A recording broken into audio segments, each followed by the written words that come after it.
चर्चा में विजय खेरा जी, क्योंकि आज इंडिया गठबंधन की महत्वपूर्ण बैठक है, वो भी उन दो राज्यों को लेकर के जिसमें अगर हम विधानसभा चुनाव के लिहाज से बात करें तो दोनों में ही आम आदमी पार्टी को बढ़त मिलती हुई दिखाई देती है, दिल्ली में भी और पंजाब में भी। ऐसे में आपको क्या लगता है कि ये जो इंडिया अलायंस है ये एक सीट शेयरिंग के फॉर्मूले पर सहमति बना पाएगा या नहीं बना पाएगा? क्या संभावनाएं लग रही हैं? देखिए, जहां तक अगर हम पिछला परिप्रेक्ष्य देखें तो मुझे लगता नहीं कोई सहमति ढंग से बन पाएगी उनके बीच में, क्योंकि इनमें तो सांप और नेवले का बैर है बिल्कुल। एक जिंदा रहेगा तो दूसरा नहीं रहेगा, दूसरा रहेगा तो वो नहीं रहेगा। जैसे कांग्रेस साफ हो गई दिल्ली से तो आपने रिप्लेस किया उसको, पंजाब में कांग्रेस साफ हो गई तो आपने रिप्लेस किया है। इसका मतलब ये है कि अगर कांग्रेस जिंदा रहती है तो आप मर जाएगी, आप जिंदा रहती है तो कांग्रेस मर जाएगी, वो आपके सामने है। यही कारण है कि अभी आप बदले हुए तेवर संदीप दीक्षित यहाँ से सांसद रह चुके हैं, अजय माकन केंद्रीय मंत्री थे, अब ट्रेजरर है ऑल इंडिया कांग्रेस कमेटी के।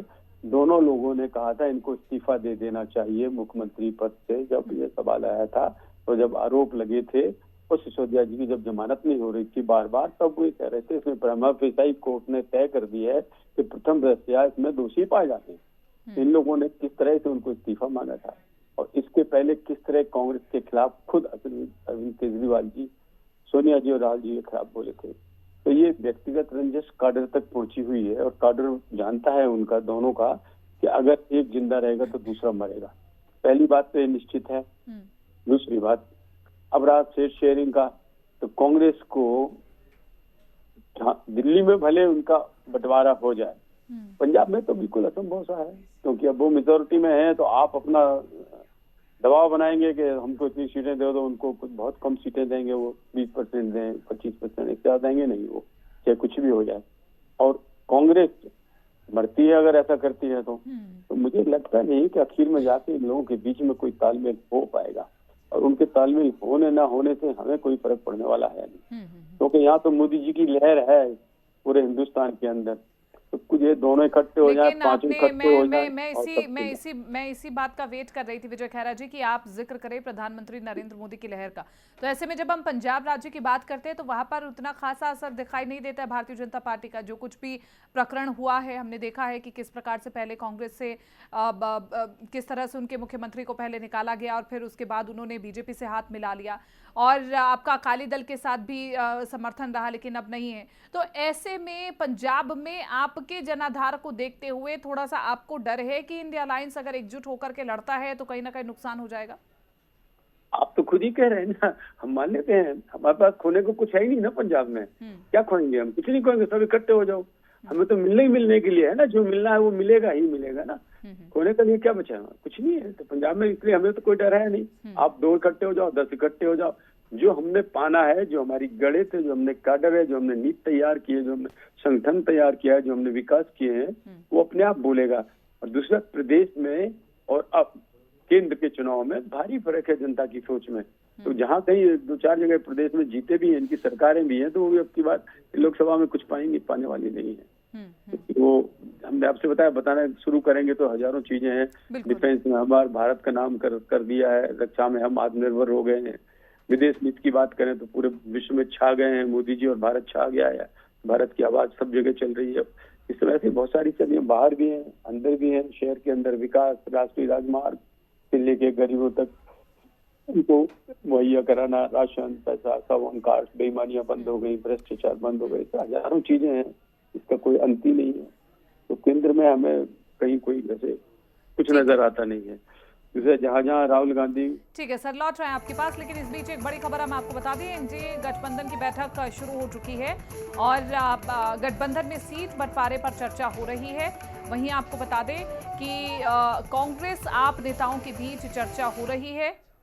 दिल्ली, पंजाब में सीट बंटवारे को लेकर के चर्चा हो रही है। तमाम बड़े चेहरे इस बैठक में शामिल भी हैं और इसी के साथ साथ आपको बता दें कि इंडिया गठबंधन की बैठक शुरू हो चुकी है।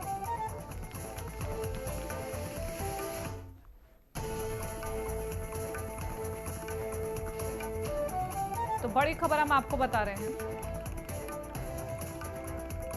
दिल्ली पंजाब में सीट बंटवारों को लेकर के मंथन शुरू हो चुका है और तमाम मेहमान हमारे साथ बने हुए हैं और विजय खेरा जी तो हमारे साथ पहले से ही चर्चा में मौजूद थे। हमारे साथ विक्रम लोहिया बने हुए हैं जो कि कांग्रेस पार्टी के प्रवक्ता हैं। विक्रम लोहिया जी, आपका बहुत बहुत स्वागत है। और निरंजन पोद्दार हमारे साथ राजनीतिक विश्लेषक के तौर पर बने हुए पैनल में। निरंजन जी, आपका भी बहुत बहुत स्वागत है इस चर्चा में। अब विक्रम लोहिया जी, मैं आपका रुख करना चाहूंगी सीधे तौर पर, क्योंकि इंडिया अलायंस की बैठक जो है वो शुरू हो चुकी है और भारतीय जनता पार्टी के मुताबिक ये कहा जा रहा है कि जब सभी पार्टियों के बीच में जिस प्रकार से बैर देखने को मिला विधानसभा चुनावों में, जो अभी 5 राज्यों में विधानसभा चुनाव हुए, सभी ने अपने अपने रंग दिखाने शुरू करे, तो ऐसे में क्या ये माना जाए कि एक सीट शेयरिंग के फॉर्मूले पर एक टेबल पर इंडिया की तमाम जो पार्टियां हैं जो उसकी सम्मिलित हुई हैं वो आ पाएंगी या नहीं आ पाएंगी? सीट शेयरिंग का फॉर्मूला तय हो पाएगा आज के नहीं?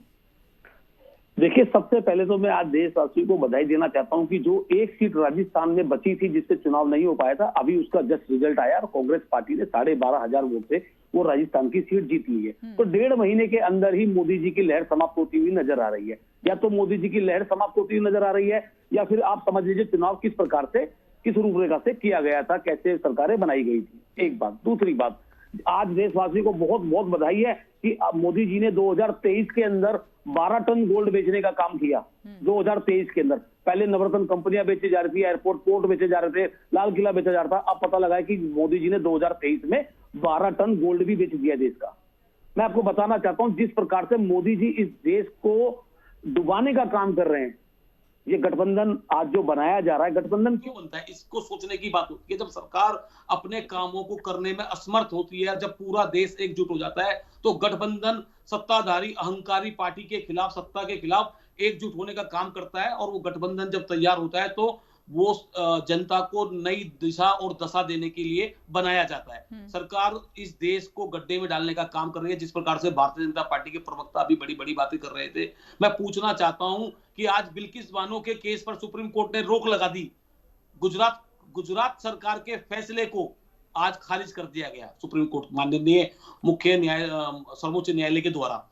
मैं ये कहना चाहता हूं कि जिस प्रकार से भारतीय जनता पार्टी इस देश को गुमराह करने का काम कर रही है, देखिए ना इस देश पे महंगाई की बात होती है, ना इस देश पे महिला सुरक्षा की बात होती है, ना इस देश में 2 करोड़ रोजगार की बात होती है, किसानों की आय दुगनी करने की बात हो, 100 दिन में काला धन लाने की बात हो, 100 स्मार्ट सिटी बनाने की बात हो। ये गठबंधन तैयार हो रहा है। मोदी जी आज जिस प्रकार से आप 12,500 वोट से आज राजस्थान की जो सीट हारे हैं, आगे आने वाले समय में लोकसभा के चुनाव में भी आपको इसी प्रकार हार का सामना करना पड़ेगा।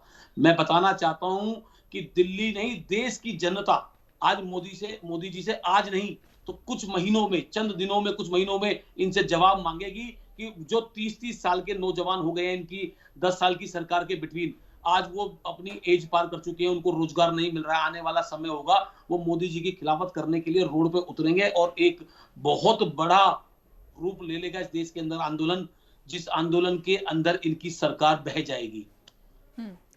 देखिए विक्रम लोहिया जी, यही दिक्कत है। आपने, ठीक है आप विपक्ष में हैं, आप बीजेपी पर सवाल उठाएंगे, लेकिन यही सवाल है कि जब मीडिया सवाल पूछता है कांग्रेस से तो फिर वो भारतीय जनता पार्टी का ही नाम क्यों रटता है? और यही बात बीजेपी की भी है। मैं जब बीजेपी की बात करती हूँ तो फिर वो भी विपक्ष की बातों को रटने लगते हैं। तो आखिरकार ऐसा क्यों हो रहा है? सबसे पहली बात है, मैंने आज के सीट शेयरिंग फॉर्मूले को लेकर के आपसे बात करी।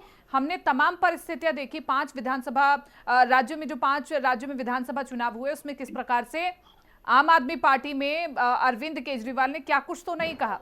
जब उन्होंने कहा कि एक केस चल रहा था कि उसमें जब तक कांग्रेस हमारा साथ नहीं देगी तब तक हम बैठकों में शामिल नहीं होंगे, किस प्रकार से बार बार अरविंद केजरीवाल ने कांग्रेस को आईना दिखाने की कोशिश करी। तो आज हम ये पूछ रहे हैं कि एक सीट शेयरिंग का फॉर्मूला तय हो जाएगा या नहीं हो जाएगा, क्योंकि जो तमाम मतभेद हैं वो हम सबके सामने आया है तमाम पार्टियों। देखिए निश्चित तौर पे सीट शेयरिंग में कोई भी आपत्ति नहीं है, कोई दिक्कत नहीं है। मैं आपको बताना चाहता हूं गठबंधन तैयार है और आप देख लीजिए आने वाला समय होगा, सीट शेयरिंग का जो फॉर्मूला होगा, जो उसका निर्णय होगा, जल्द ही आप सबके सामने वो रखा जाएगा और मीडिया से वो बातें साझा की जाएंगी। मैं आपको बताने वाला हूं कि आने वाला समय है और गठबंधन बहुत मजबूती से चुनाव लड़ रहा है और गठबंधन चुनाव लड़ ही नहीं रहा है। आने वाला अभी हाल ही में तो ममता बनर्जी ने कहा है कि अगर हमें जरूरत पड़ी तो हम अकेले चुनाव लड़ लेंगे। वहां पर भी तो पश्चिम बंगाल में भी तो सीट शेयरिंग को लेकर के आपकी बात नहीं बन पा रही है। ममता बनर्जी सिर्फ 4 से 5 सीटें कांग्रेस को दे रही हैं। देखिए, कांग्रेस पार्टी के वहां सिटिंग भी 2 सांसद हैं और कई सारी सीटें ऐसी वहां रही हैं जिन पर कांग्रेस पार्टी ने अच्छा परफॉर्म किया और 2 सिटिंग सांसद वहां से कांग्रेस पार्टी के हैं। मैं आपको बताना चाहता हूं, कांग्रेस पार्टी इस देश के अंदर भारतीय जनता पार्टी के अगर सीट के आकलन से देखा जाए तो देश की सबसे बड़ी पार्टी कांग्रेस पार्टी है और देश की सबसे पुरानी पार्टी कांग्रेस पार्टी है। ममता बनर्जी आज हमें जो चीज कह रही हैं, हम उनकी बातों को समझेंगे। उनके कांग्रेस पार्टी, उनसे डिस्कशन चल रहा है, हमारे पार्टी के वरिष्ठ नेतागण उनके संपर्क में हैं, बातें चल रही हैं और हर राज्य के लिए चुनाव की कमेटी की घोषणा कर दी गई है कांग्रेस पार्टी की तरफ से। और कांग्रेस पार्टी का जो पैनल बनाया गया है वो अपने अपने राज्यों के अंदर लोकल जो पार्टियां हैं, रीजनल पार्टियों के साथ डिस्कशन जारी है और निश्चित तौर पे जल्द वहां पे निर्णय सामने आने वाला है और वो मीडिया के साथ हम साझा भी करेंगे। ठीक है, हम इंतजार कर रहे हैं उसका भी निश्चित तौर पे। ठीक है, मैं निरंजन पोद्दार जी का रुख करना चाहूंगी, वो भी हमारे कब से इंतजार कर रहे हैं। निरंजन पोद्दार जी, क्योंकि जिस प्रकार से आज जो बैठक हो रही है, हम सबसे पहले दिल्ली और पंजाब का जिक्र करेंगे। दोनों ही राज्यों में क्या समीकरण बैठते हैं बीजेपी के लिहाज से भी और एनडीए अलायंस के लिहाज से भी, पहले तो वो समझने की कोशिश करेंगे। आपके मुताबिक क्या चल रहा है दिल्ली और पंजाब का रुख? देखिए कीर्ति जी, निश्चित रूप से जिस तरीके से पंजाब और दिल्ली के अंदर आम आदमी पार्टी ने कांग्रेस को खदेड़ करके और कहीं ना कहीं अपनी सरकार बनाई और अपने पैर जमाए और अपनी राजनीति को विकसित किया, मेरा यह मानना है कि इस समय आम आदमी पार्टी अपने बहुत बुरे दौर से गुजर रही है और अब मेरे हिसाब से कांग्रेस के पास बहुत अच्छा अवसर है कि वो अपनी खोई हुई राजनीतिक जमीन को दोबारा प्राप्त कर सकती है।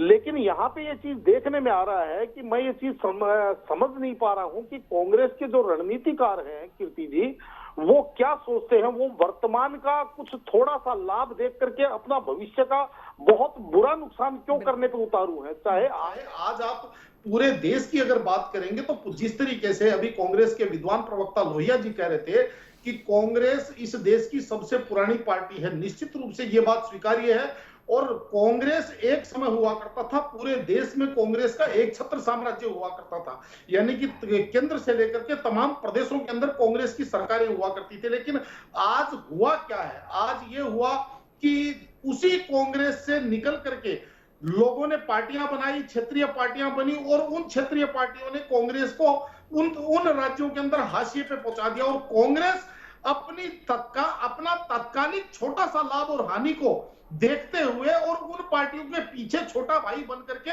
उनके करियर पे बैठ गई। चाहे हम बात करें पश्चिम बंगाल की, चाहे हम बात करें बिहार की, चाहे उत्तर प्रदेश की, चाहे महाराष्ट्र की, चाहे तमिलनाडु की और चाहे अब पंजाब की। लेकिन आज भी कांग्रेस अपने उस पूर्व अनुभव को, मुझे ये चीज समझ में नहीं आ रही कि उस पूर्व अनुभव को पहचान करके उससे कुछ सीख करके ये ऐसा क्या इनकी रणनीति है, समझ से परे की चीज है। क्योंकि आज की तारीख में आम आदमी पार्टी सबसे कमजोर स्थिति में है और खासकर यानी कि आप ये कह रहे हैं कि परिस्थितियों का लाभ कांग्रेस ले, यानी कि सभी सीटों पर कांग्रेस लड़े, क्या आप ये कहना चाह रहे हैं? निश्चित रूप से कीर्ति जी, मेरा यह मानना है कि जिस तरीके से आपने देखा होगा कि 2019 के लोकसभा चुनाव के अंदर कांग्रेस ने दिल्ली की कमान शीला दीक्षित जी को दी थी और उसके बाद में एकाएक कांग्रेस के जो वोट परसेंट था उसके अंदर वृद्धि हुई, यानी कि आम आदमी पार्टी के पास जो गया हुआ उनका वोट बैंक था वो वापस कांग्रेस की तरफ मुंह होता हुआ दिखा। और वो भी तब जब कीर्ति जी आपको ये चीज भी समझनी पड़ेगी, जो अभी जैसे मान लीजिए कर्नाटका के अंदर चुनाव हुआ और कर्नाटका के चुनावों को आप देखेंगे तो वहां पे जो जेडीएस है उसने अपना कोर वोट बैंक के साथ साथ अल्पसंख्यक वोटों के साथ मिलकर के अपने आप को एक राजनीतिक ताकत के रूप में वहां एक समझ लीजिए तीसरी पार्टी के रूप में वहां अपने आप को स्थापित कर रखा था। लेकिन वहां पे अल्पसंख्यक वोटों ने जेडीएस का साथ छोड़ करके और लगभग 90% अल्पसंख्यक वोटों ने कांग्रेस की तरफ झुकाव किया, केवल ये सोच करके कि हमें अब एक ही पार्टी को वोट करना है, हमें अब अपने वोटों का बंटवारा नहीं करना होगा। और इसी का परिणाम है कि कांग्रेस कर्नाटक में जीती और जेडीएस हाशिए पे आ गई।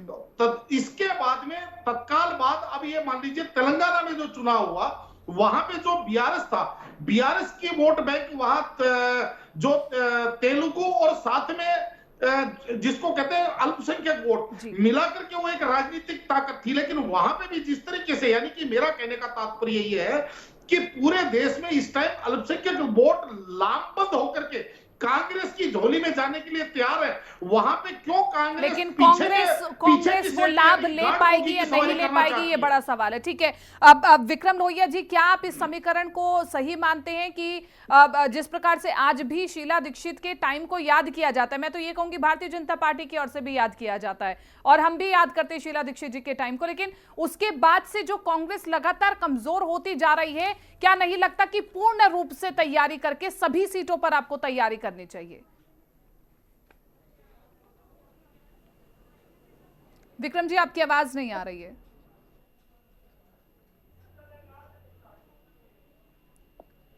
हेलो, हाँ, आप सुन पा रहे हैं, अब आप अपनी बात रख जी सकते मैं हैं। ये बताना चाहता हूँ, जिस प्रकार से कांग्रेस पार्टी देश के अंदर न धर्म की बातें न जाति का सहारा, हमेशा विकास होता है कांग्रेस का नारा।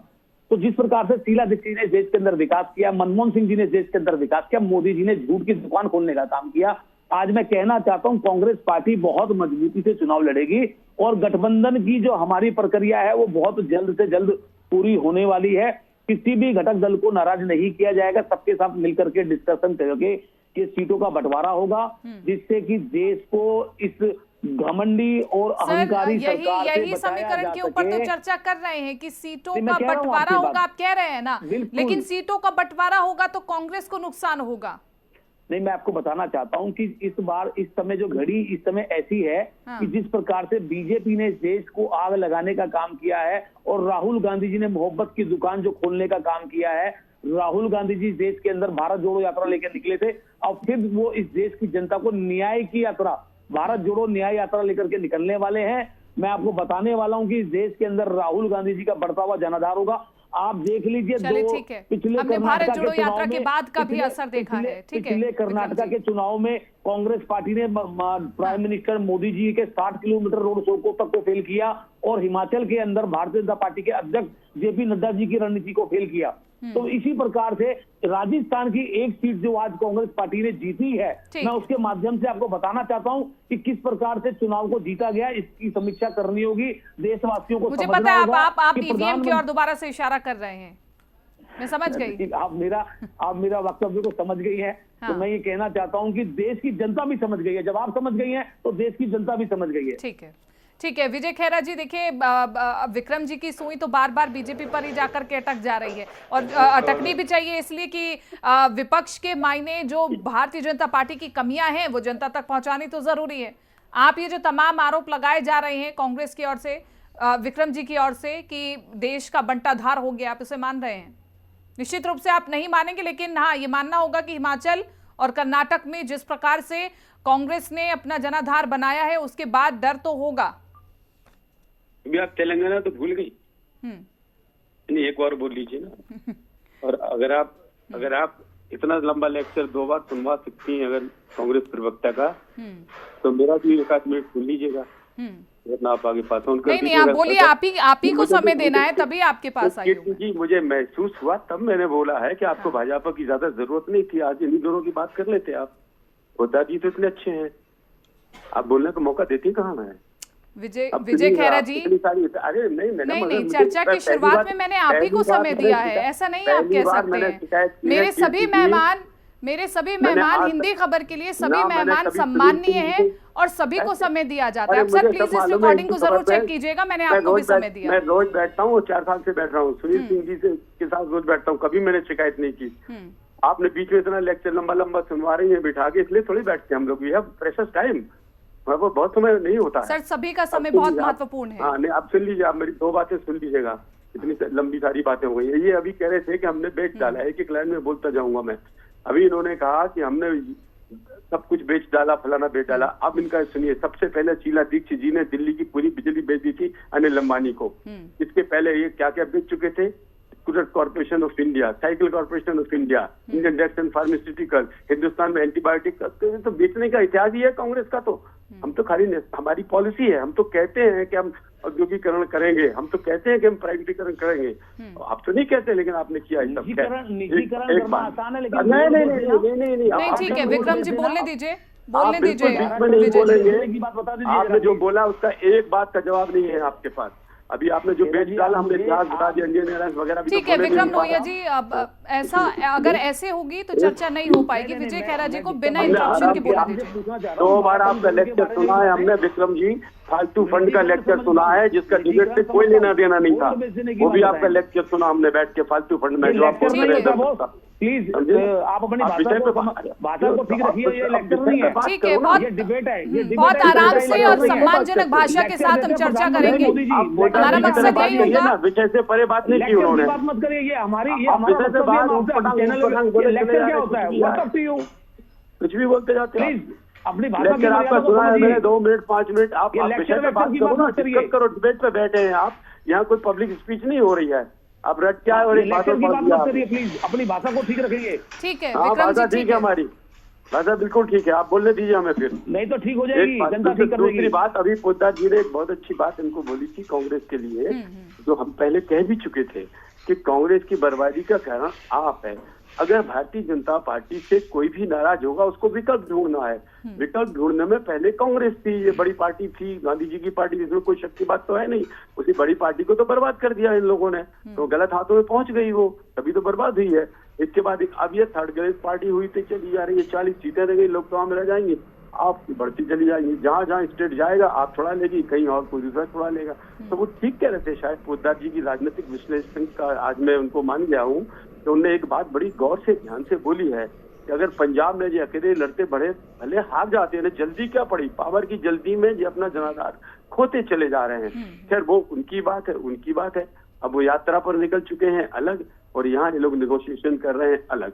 जहाँ जहाँ इनका निगोशिएशन होगा इन्हें आप पार्टी के नीचे झुकना पड़ेगा, चाहे पंजाब हो चाहे दिल्ली हो, और दिल्ली में इन्हें मिलना नहीं 7 सीट में से, एक दोनों इकट्ठे हैं, दोनों एक दूसरे के दुश्मन है। अजय माकन दिल्ली का सबसे बड़ा नेता है कांग्रेस का, और नेशनल ट्रेजरर है, वो इनके बिल्कुल खिलाफ है, बुरी तरह से खिलाफ है, रोज बोलते हैं आपके खिलाफ, और आप पहले बोल ही चुके हैं राहुल जी के खिलाफ, हमें राहुल जी ने साथ नहीं दिया, हम इनका साथ छोड़ देंगे, क्योंकि हमें जेल जाने से नहीं बचा पाए, राहुल जी को खड़ा होना चाहिए था कि हम जेल क्यों जा रहे हैं। अब ये जेल जाने भी मदद चाहते हैं कांग्रेस की, तो कैसे ही समझौता होगा, ये तो ईश्वर ही जानता है, ये तो समझ में आता नहीं है। जहाँ तक हम ये बाकी और कह रहे थे कि महंगाई बेरोजगारी पे बात करते हैं, अरे करो ना बात, तुम्हें कौन रोक रहा है, चिल्लाओ ना, पार्लियामेंट से तो भाग जाते हो उठ के, बहस का समय लेते हो, बहस को जब समय देते हैं कोई ना कोई बहाना देके खिसक लेते हैं, वहां संसद में बात नहीं करते। जहाँ तक इसका महंगाई का सवाल है, आपको बता दें पूरे विश्व में हिंदुस्तान में ही बेहतर स्थिति है, हमसे ज्यादा महंगाई इंग्लैंड में हो गई, हमसे ज्यादा स्पेन में हो गई, पढ़ के जरा देखिएगा फिर बोलिएगा। विकास का सवाल है तो बताई दिया हमने, इतने सारे विकास, क्या क्या नहीं, आवास हमने बना दिए, शौचालय हमने बना दिए, सड़कें हमने बना दी, विश्व में नंबर 2 का भारत में आज राष्ट्रीय राजमार्ग है, अमेरिका के बाद 2 नंबर, चीन वीन को हमने सब पीछे छोड़ दिया है। अब ये सब आंकड़े बोल रहे हैं, जनता तक वो भ्रष्ट का आपका जो पैसा था वो बंद हो गया है, कांग्रेस का अब सीधा पहुंच रहा है उनके खातों में, नकली खाते, नकली मदद से कितने गिनाए आपने, कितने भ्रष्ट आचरण हम तो जब भी चुप होंगे जब मेरे से भूलेंगी, मैं और वहाँ बीच में बोलता हूँ ना, मैं बोलने देता हूँ, जब मैं कभी बीच में बोलता नहीं हूँ, कहानियां सुना रहे हैं, समझे, कहानियां नहीं, ये कड़वी बात है, ये कड़वी बात है कि अपनी बात तथ्य लगती है और दूसरों की बात प्रवचन लगते हैं, ये कड़वी बात है। लेकिन विक्रम लोहिया जी शायद कांग्रेस को इसका आकलन करना होगा। मेरी बात सुनिए, ये मेरी बात सुनिए विक्रम जी, मैं अपनी बात रख लूं जरा। ये बात सच है कि अपनी बातें तथ्य लगती हैं और दूसरों की बात प्रवचन लगती है, और ये बात दोनों के लिए ही है। विक्रम लोहिया जी मेरी बात सुनिए, कांग्रेस का जो जनाधार लगातार खत्म होता जा रहा है, मैं कहूंगी कि तमाम जो राज्य है जहां पर आपके वोट परसेंटेज जो है वो गिर रहे हैं, इसको पॉइंट कर लीजिएगा, इसको नोट कर लीजिएगा, गिर रहा है, इस पर आकलन कब होगा? आप बीजेपी को ही कोसते रह जाएंगे या फिर अपनी पार्टी में आकलन भी करेंगे? कीर्ति जी आप मेरी बात सुनिए जरा 1 मिनट के लिए, कीर्ति जी मेरी बात सुनिए, मैं कहना चाहता हूँ क्या 1.5 महीने के अंदर प्रधानमंत्री जी का राजस्थान के अंदर से जादू खत्म हो गया? मैं पूछना चाहता हूं आपसे, आप जवाब दीजिए मुझे इस बात का, पूछिए खेरा साहब से, क्या खेरा साहब प्रधानमंत्री मोदी जी का जादू 1.5 महीने का था क्या? 1.5 महीने में राजस्थान के अंदर आप 12,500 वोट थे, अभी सीट हार जाते हैं, क्यों? आखिर क्या वजह रही? तो प्रधानमंत्री जी का जादू मात्र 1.5 महीने का था। मैं पूछना चाहता हूँ, जवाब दिए क्यों आ गए? विजय खैरा जी बहुत जल्दी से, फिर मेरे पास वक्त की कमी है। हाँ ठीक है, कैंडिडेट को आपने मंत्री भी बनाया, क्यों आ गया? आपको इसकी समीक्षा करनी पड़ेगी। बताइए जरा, जनता पूछ जाती है। जनता ने आपने पूछा क्यों, जनता ने विधानसभा में भारतीय जनता पार्टी को क्लियर स्पष्ट बहुमत दिया है। कैसे दे दिया? अभी आज आप एक सीट हार गए, अभी 1.5 महीने बाद। बोलने देगा भाई, या फिर बोलने भाजपा की तरफ से भी बोलने आपका। अरे बोल ले भाजपा की तरफ से बोल। नहीं ठीक है, भाषा को थोड़ा सा हम आराम से लेकर के चलेंगे। हाँ, बहुत प्यार से बात हो सकती है और बहुत अच्छे से बात हो सकती है। विजय खैरा जी को बिना इंटरप्शन के बोलने दीजिए। विक्रम जी, आपने सवाल पूछा है, वो जवाब देंगे और जवाब भी सुनते नहीं और प्रश्न भी। विजय खैरा जी बोलिए। मैं ये कह रहा हूँ कि जनता ने हमको स्पष्ट बहुमत दिया है। एकाध सीट से अगर असेंबली के अंदर स्थानीय कारण भी हो सकते हैं, उसका और बहुत सारे कारण भी हो सकते हैं, उनके व्यक्तिगत कांग्रेस के जो भी हो रहे हो, वो एक अलग चीज है। और जनता श्योर है कि अब इनकी सरकार चल रही है, स्पष्ट मेजोरिटी दे दी है, तो उसकी बाई इलेक्शन से कोई लेना देना नहीं है। आप लोकसभा की बात कर रहे हैं इस समय, और एक स्टेट की एक असेंबली की सीट लेके बैठे हैं जहाँ बुरी तरह हार गए, 5 साल सत्ता चला के हार गए, 5 साल सत्ता चला के मध्य प्रदेश हार गए। उसमें विक्रम जी कह रहे हैं कि वो भी पता है कि किस प्रकार से भारतीय जनता पार्टी जीती है। अभी तो हमें चलाने को मिला ही नहीं है हमको। अरे वो तो इनका रोना भी चलेगा। अभी 400 के पार हो गया तब इनका प्रधानमंत्री जी ने 60 किलोमीटर का रोड शो सुप्रीम कोर्ट तक खुआए ठीक है। हैं उसके लिए, मशीन के लिए, और मशीन में बिल्कुल कोई गलती कहीं नहीं है। और है तो इलेक्शन आयोग से बात करो, आप सुप्रीम कोर्ट फिर से जाइए, हम उसमें क्या करते हैं। भारतीय जनता पार्टी थोड़ी ना मशीन चलाएगी या रोकेगी। इलेक्शन आयोग है, चले जाइए आप उसके पास, वो नहीं मानता फिर से कोर्ट जाइए। अगर उसमें गड़बड़ी नहीं है तो आपके कहने से तो नहीं होगा। जब आप जीतते हो तो मजेदारी लेते हो। हिमाचल में जीते तब नहीं कहा कि मशीनें खराब हो गई, तब घुस गए घर में चुपचाप मिठाई खा के। जब हारते हो तो मशीनों पे आ जाते हो। कोई तो ईमान रखो भाई। ठीक है, हमारा पूरा ईमान है। ईमान की जांच अपने आप कराइए खेरा साहब, अपने ईमान की जांच कराइए। ठीक है, कर लिया, ईमान कर लिया है। या इधर बोले ठीक है। ऐसे अगर ऐसे हंसते हुए डिबेट हो जाए तो मुझे लगता है कि अगर सख्त टिप्पणी भी किसी की ओर से की गई हो तो बुरा नहीं लगेगा। और विजय खैरा जी, मैं अंत में एक बार फिर से कहना चाहूंगी, एक बार जरूर चेक कीजिएगा कि कितना समय आपको मिला है। बहरहाल ठीक है, आप सभी का बहुत बहुत शुक्रिया इस चर्चा में जुड़ने के लिए, अपनी प्रतिक्रिया रखने के लिए आप सभी का बहुत बहुत शुक्रिया। निश्चित रूप से आज जो ये बैठक हो रही है और इस बैठक के बाद क्या निकल कर के सामने आएगा, क्या कांग्रेस किसी और को महत्वपूर्ण भूमिका में आने देगी या नहीं, या फिर आम आदमी पार्टी का सिक्का चलेगा, ये वक्त बताएगा। और हमें थोड़ा सा इंतजार करना होगा इस बैठक के खत्म होने का, उसके बाद ही पता चल पाएगा कि आखिरकार सीट शेयरिंग पर कोई फॉर्मूला तय हो पाया है या नहीं। फिलहाल इस चर्चा में मेरे साथ इतना ही। दीजिए इजाजत, नमस्कार।